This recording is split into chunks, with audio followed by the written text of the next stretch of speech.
Recombination of spectrum colour,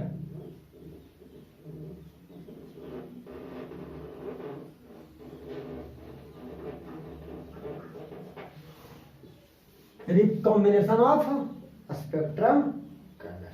तो इसमें क्या करते हैं बाबू, दो प्रिज्म लेते हैं,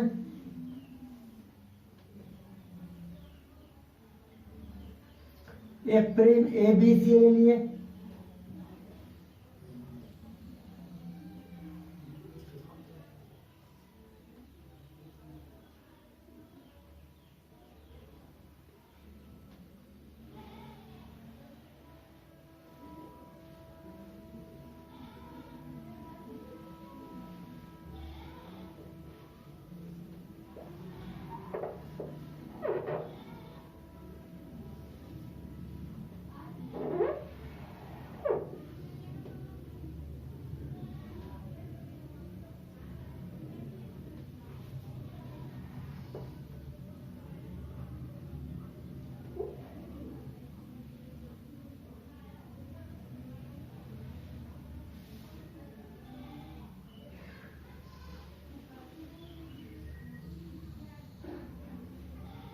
पी क्यू आर,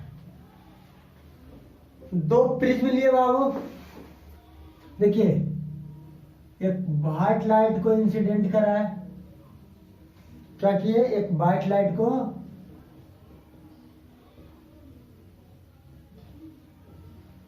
इंसिडेंट कराते हैं। तो क्या कर होता है बाबू, ये फर्स्ट प्रिज्म है,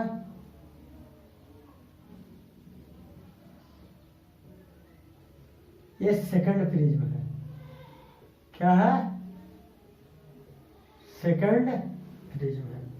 तो देखिए तो जानवर करते हैं कि व्हाइट लाइट से जाती है तो कलर क्या होती है, 7 कंपोनेंट में डिवाइड हो जाती है।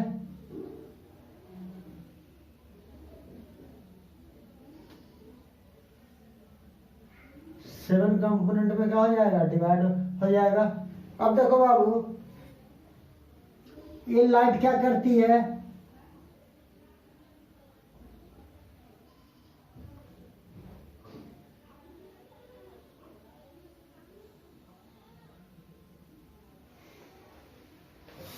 ये जो सेकंड प्रिज्म के सेकंड सरफेस पे जाके स्ट्राइक करती है। क्या करती है, सेकंड सरफेस पे जाके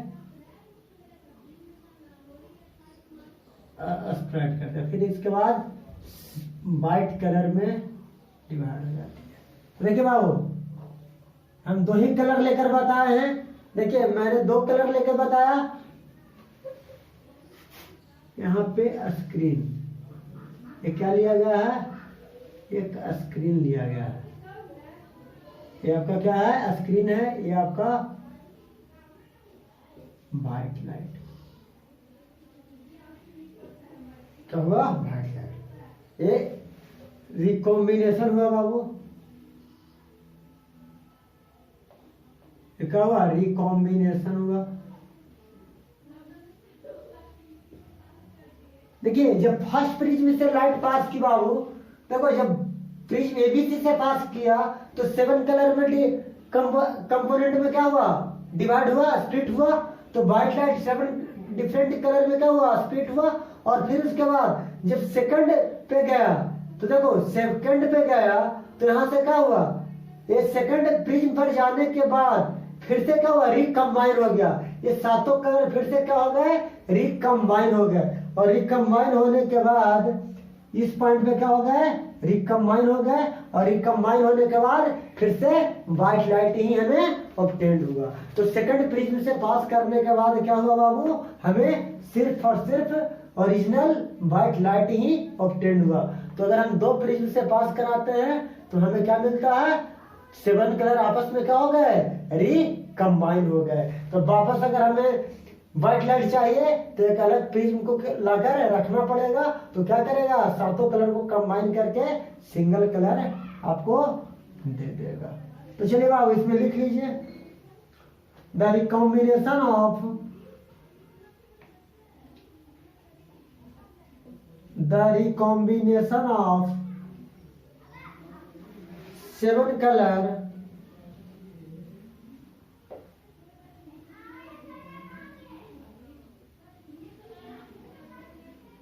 produced by first prism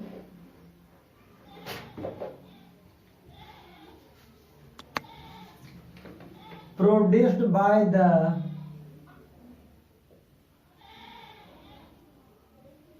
first prism ABC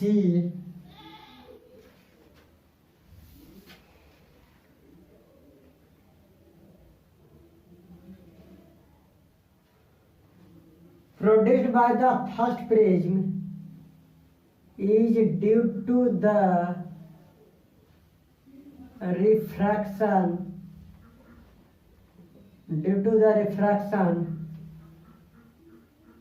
produced by second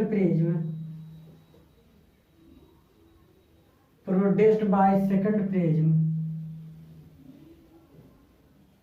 second prism क्या करता है बाबू? रिफ्रैक्शन प्रोड्यूस करता है इज इक्वल एंड क्या होता है?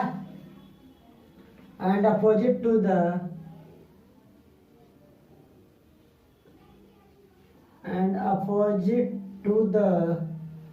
refraction produced by the and opposite to the refraction produced by the first prism। देखो second prism में भी क्या कर रहा है? रिफ्रैक्शन प्रोड्यूस कर रहा है और फर्स्ट प्रिज्म भी क्या कर रहा है? रिफ्रैक्शन प्रोड्यूस कर रहा है। तो दोनों के रिफ्रैक्शन के कारण क्या हो जाता है? क्या होता है? 7 कलर रिकम्बाइन करते हैं। दोनों प्रिज्म के रिफ्रैक्शन के कारण कलर क्या हो जाते हैं? कंबाइन हो जाते हैं। ठीक है। और जब दोनों कलर रिकम्बाइन हो जाता है बाबू तो क्या बनता है? तो देखिए फर्स्ट केस में लिखिएगा rainbow is formed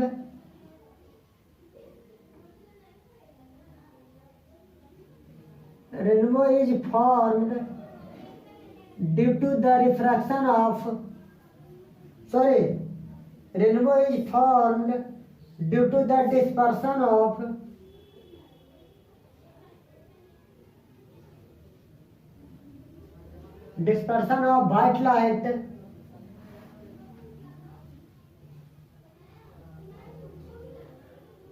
white light by rain water से क्या होता है?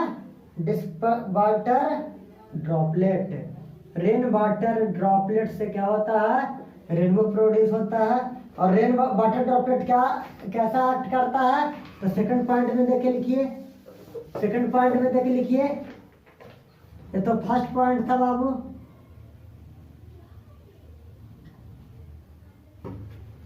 ये तो फर्स्ट पॉइंट था।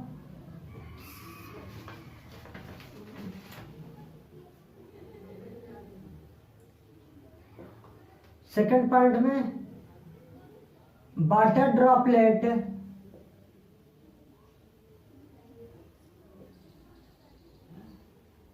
Act as prism. Water droplet कैसा बिहेव करता है? प्रिज्म के जैसा बिहेव करता है। फिर थर्ड में लिखिएगा बाबू rainbow is formed opposite to sun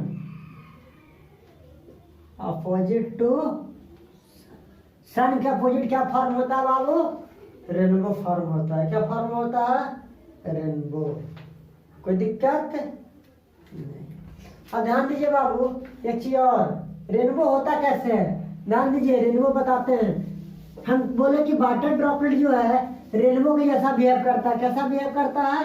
rainbow के जैसा, प्रिज्म के जैसा। वाटर ड्रॉपलेट कैसा? तो मान लीजिए कि आपका क्या है, वाटर का ड्रॉपलेट है, वाटर की बूंदे हैं।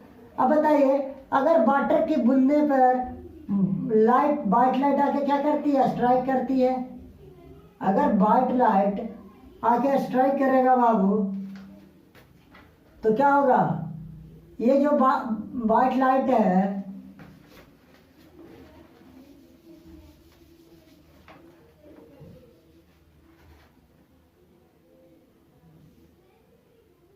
अगर वाइट लाइट आके स्ट्राइक किया तो क्या करेगा, इस 7 कलर में क्या हो जाएगा,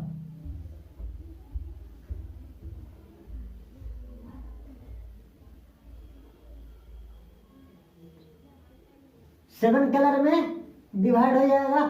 प्रिज्म पर जाने के बाद 7 कलर में। अब बताइए, ये 7 कलर, ये 7 कलर भी क्या हो जाएंगे बाबू,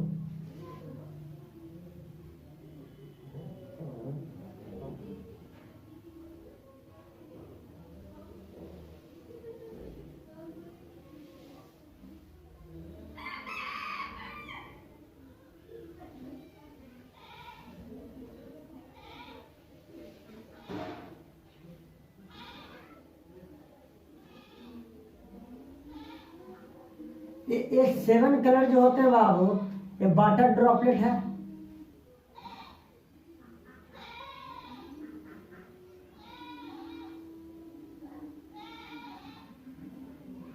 ये वाटर का ड्रॉपलेट है।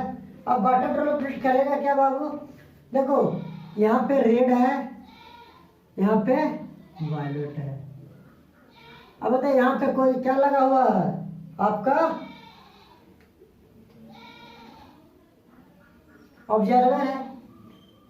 तो यहाँ क्या फॉर्म होगा, नीचे में रेनबो फॉर्म होगा। क्या होगा, रेनबो का। कि 7 कलर कहाँ के मिलेंगे, इसी पॉइंट पर आके मिलेंगे ना। यहाँ पे रेनबो फॉर्म होगा। क्या फॉर्म होगा, रेनबो। तो क्या हुआ, जब वाटर ड्रॉपलेट,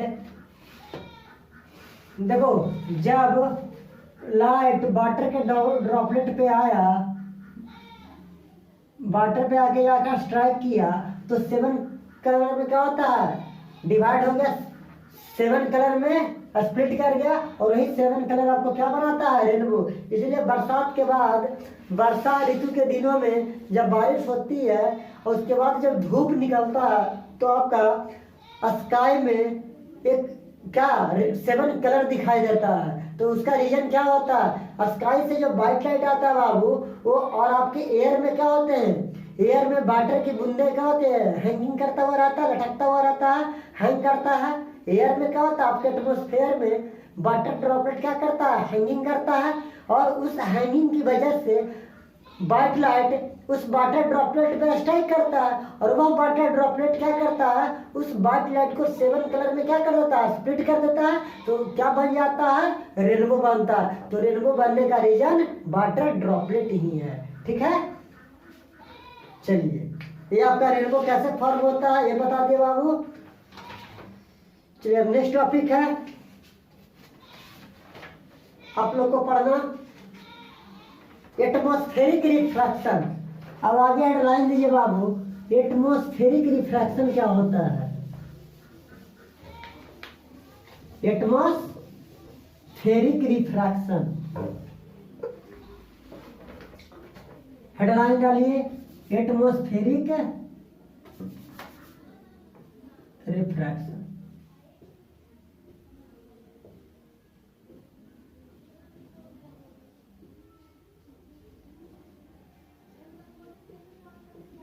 एटमॉस्फेरिक रिफ्रैक्शन,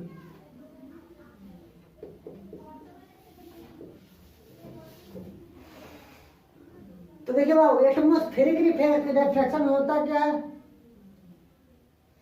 तो पहले डिफिनेशन लिख लीजिए, the atmospheric the refraction of light, the refraction of light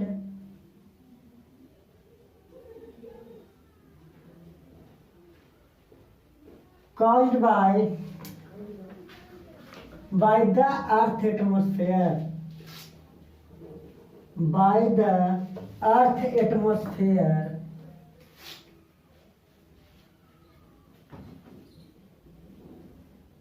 is called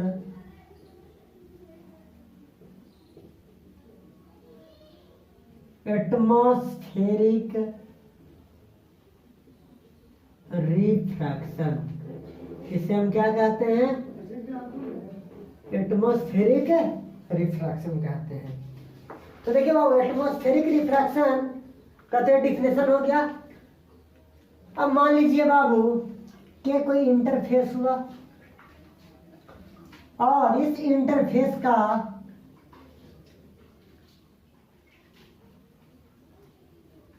में इसको मीडियम 1 मान लेते हैं, इसे मीडियम 2 मान लेते हैं। क्या मान लेते हैं? मीडियम 2। अब बात आते हैं बाबू कि अगर अगर लाइट ये मीडियम से स्ट्राइक करती है, ये मीडियम 1 है, ये मीडियम 2 है, तो यहाँ पे क्या एक नॉर्मल ड्रॉ करते हैं।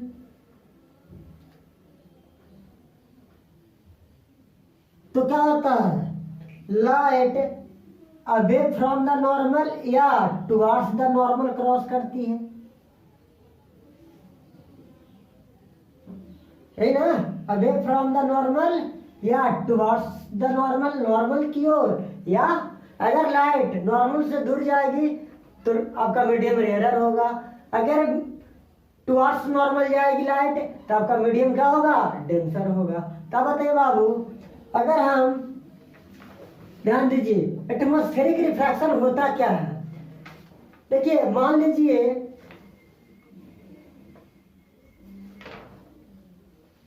कि ये आपका रेयर मीडियम है। कैसा मीडियम है? रेयर मीडियम है। और ये आपका डेंसर मीडियम है। कैसा मीडियम है? डेंसर। ठीक है। अब मान लीजिए बाबू, अगर कोई लाइट और इस मीडियम में क्या हुआ? तो डेंसर मीडियम है। अब इस मीडियम में हॉट एयर है। कैसा एयर है? हॉट एयर है। देखो कैसा एयर है? हॉट एयर है। और इसमें एयर नॉर्मल ड्रॉ कर दिए।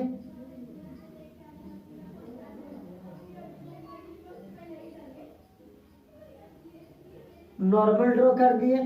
तो देखिए ये हॉट एयर है बाबू और रेयर मीडियम है, और ये क्या है? डेंसर मीडियम है। तो हम जानते हैं कि लाइट रेयर से डेंसर में जाती है तो बेंड्स टुवर्ड्स नॉर्मल, तो नॉर्मल की ओर मूव कर जाएगी। कहाँ मूव कर जाएगी? नॉर्मल की ओर मूव कर जाएगी। ये क्या है? कोल्ड एयर है। कैसा एयर है? कोल्ड एयर है। तो ध्यान दीजिए हॉट एयर का रिफ्रैक्टिव इंडेक्स क्या करता है बाबू? डिक्रीज करता है। हॉट एयर का रिफ्रैक्टिव इंडेक्स क्या करता है? डिक्रीज करता है। और कोल्ड एयर का रिफ्रैक्टिव इंडेक्स क्या करता है बाबू? इंक्रीज करता है। क्या करता है? इंक्रीज करता है। तो देखो अगर आपका हॉट एयर है तो रिफ्रैक्टिव इंडेक्स क्या करेगा? डिक्रीज करेगा। अगर कोल्ड एयर है तो रिफ्रैक्टिव इंडेक्स क्या करेगा? इंक्रीज करेगा। तो ध्यान दीजिए ये बताने का हमको मीनिंग क्या हुआ? हॉट एयर और कोल्ड एयर क्यों बताया? तो देखो हम एटमॉस्फेरिक रिफ्रैक्शन में पढ़ रहे हैं। तो देखो जब आपके एटमॉस्फेयर में आप बताते हैं बाबू, तो मान लीजिए कि एटमॉस्फेयर है और ये आपका अर्थ है। ये आपका क्या हो गया? अर्थ हो गया। याद रखिएगा ये आपका अर्थ हो गया। और ये सब आपका क्या हो गया? एटमॉस्फेयर हो गया। क्या हो गया? एटमॉस्फेयर हो गया बाबू। ये अर्थ है और ये क्या है? एटमॉस्फेयर है। अब बताते हैं कि अगर लाइट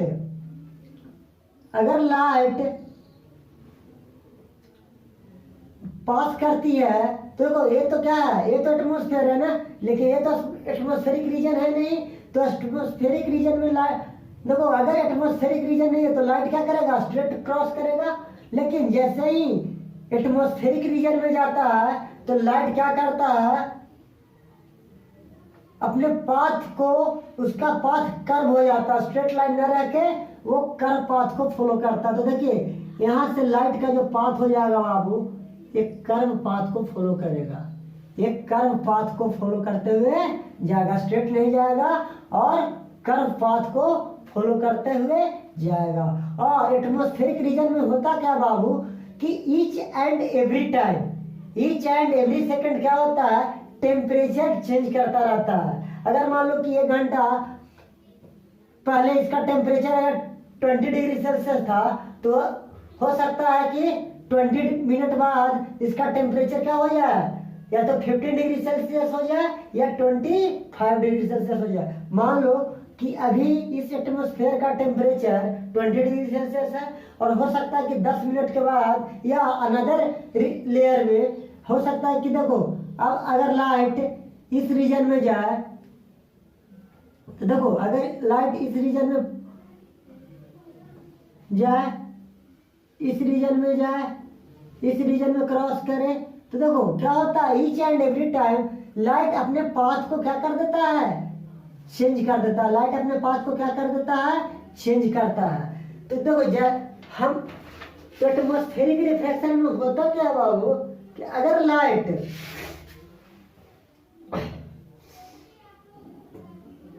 एटमॉस्फेयर से क्रॉस करता है, तो एटमॉस्फेयर से क्रॉस करने के बाद वो अपने पाथ को क्या करता रहता है, चेंज करता रहता है। क्या करता रहता है, चेंज करता रहता। अगर वो अपने पाथ को चेंज करेगा तो जिसके कारण क्या होता है बाबू, ध्यान दो, जिसके कारण होता क्या है कि हमें रिफ्रैक्शन कॉज होता है। क्या होता है, रिफ्रैक्शन कॉज।